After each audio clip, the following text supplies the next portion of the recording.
We tend to look at tech titans like they're these perfect, untouchable figures, right? But what if? What if their greatest strengths were actually born from their biggest failures? That's what we're digging in today. We're going to map out the creative DNA of Sam Altman, building his story piece by piece, just like a family tree. And here's the crazy part. It turns out the real key to understanding that unbelievable comeback he pulled off at OpenAI, it isn't just about his wins. It's actually hidden in a venture that, honestly, most people would just call a failure. But that single failure, it became the master playbook for everything he did next. Okay, so let's start with the moment that just blew up the tech world. Remember in November 2023, Sam Altman gets unceremoniously fired by his own board. I mean, the company he built, the mission he was all about, poof, gone in an instant. It was a huge public flameout. But to really get how he bounced back in just 5 days, we've got to rewind way back to the beginning. So let's go back to his very first big venture. I like to call it his successful failure. Now, this was a company that, look, it didn't change the world, but it absolutely 100% changed Sam Altman. And it all starts from these roots, right? A supportive family, a cultural Jewish heritage that really values asking questions, and this deep early curiosity for all things tech. So this concept of a successful failure is something Altman talks about. His first company, Loopt, it sold for around 43 million bucks. Now, in Silicon Valley, that's not exactly a home run. It's kind of small. But for Altman, he sees it as the tuition he had to pay. And it wasn't just about learning business stuff. It was a massive psychological shift. It's that moment where a founder finally learns to separate their own ego from their idea. And man, that is a priceless lesson. And that experience, that's what gave him his playbook. He learned that speed is way more important than perfection. He learned to actually listen to his users. And probably the biggest lesson of all, failure isn't the end. It's just data. All these lessons, they became the first really strong branch on his creative tree. This foundation of mental toughness that he would lean on for his entire career. All right, so with that Looped playbook under his belt, Altman steps into his next big role. And this time, he's not just a founder anymore. He's a kingmaker. He becomes the president of the legendary Y Combinator, the startup accelerator, and he has this brand new mission, build a whole empire of innovation. And this right here, this is his core philosophy from his time at YC, and it's a little counterintuitive. He believes it's actually easier to start a hard company than an easy one. So why is that? Well, think about it. A huge, ambitious mission, something like, say, nuclear fusion or artificial intelligence, it acts like a giant magnet. It pulls in the absolute best talent because they want to be on a quest, and it makes everyone else want to help you win. So this whole philosophy shaped the advice he gave to literally thousands of founders. Things like, think on a much longer timeline, get comfortable with people thinking you're nuts for years, and just obsess over building something your users genuinely love. His method was super clear. He wasn't just throwing money at companies, he was building a whole ecosystem of founders who all believed in these same core ideas. And maybe the single most important lesson he taught and learned himself was the power of a loyal network. He had a great name for it, finding your crew. That group of people you can count on, no matter what, especially when the rest of the world thinks you're completely off your rocker. This whole idea of deep personal loyalty, man, that would turn out to be his ultimate safety net.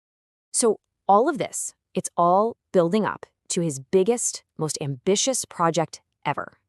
After his time at Y Combinator, Sam Altman homes in on what he believes is the most important mission in all of human history, building artificial general intelligence, AGI.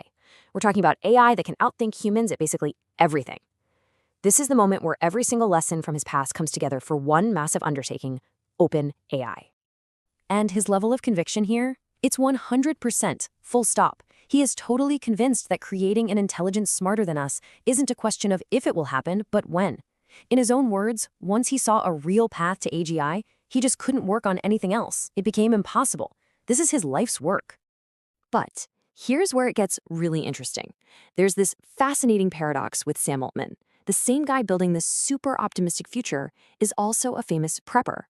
Someone who's actively getting ready for society to collapse. So you have this tech visionary who's also stockpiling supplies for the end of the world. How does that work? And no, I'm not exaggerating. He literally has a pact with Peter Thiel to fly to a bunker in New Zealand if things go really wrong. So this isn't just some quirky personality trait. It shows you just how seriously he takes the potential dangers, the existential risks of the very tech he's in a race to build. He's building the future, sure, but he's also hedging his bets against it big time. And that brings us right back to where we started, the crisis. That single moment where his entire creative tree, every lesson he learned, every relationship he built, was put to the ultimate test. Because the very board that was created to protect humanity from the dangers of AI decided that Sam Altman himself had become the risk. So here was the fundamental problem.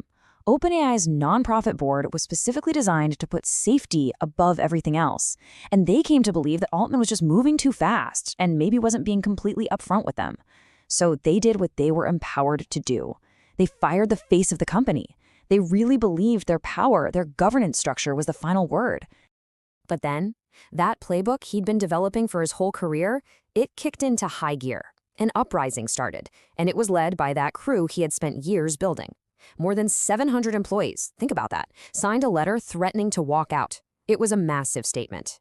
Their loyalty wasn't to a board or a corporate structure, it was to their leader. And that incredible pressure, it worked. Altman came back, and not just back to his old job. He came back with more power than he had before. That broken branch on the tree didn't just heal, it was reforged, and it came back even stronger. Look, his comeback, which was just completely unprecedented, it wasn't some kind of magic trick. It was the direct result of everything we've been talking about, his creative genealogy. The resilience he learned from that successful failure all those years ago, that's what taught him how to weather this storm. And that loyal crew he built during his kingmaker days, that was the army that brought him back. So when you step back and look at his whole creative tree, all filled out, you see it's not just a list of jobs on a resume. It's a story. A story where every single experience, especially the screw-ups and the failures, becomes a crucial root or branch that holds the whole thing up.